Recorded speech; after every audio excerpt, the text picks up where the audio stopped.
দেখো বন্ধুরা, আজকে আবার তোমাদের সামনে চলে এলাম। এখন বাজে প্রায় 12টা বাজতে চললো, 11:15 বাজে। আমি সবজি বানাতে বসেছি, বসে দেখছি পাট শাকগুলোর অবস্থা দেখো খারাপ হয়ে গেছে। প্রায় 10 দিন ধরে রেখেছি পাট শাকগুলো, একটা ক্যারি প্যাকেটে রেখেছিলাম।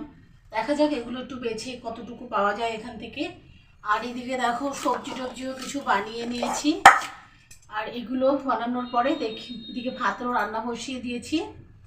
ওদিকে ডাল হচ্ছে আর ভাত হচ্ছে, তারপরে দেখি আর কি রান্না করা যায়।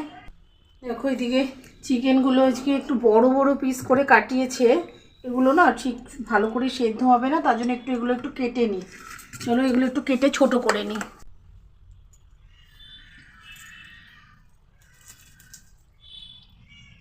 তো চলো চিকেনটা আমি কেটে নিই, আবার নেক্সট পার্টে তোমাদের আজকে চিকেন দিয়ে কি রান্না করেছি সেটা তোমাদের সাথে শেয়ার করব।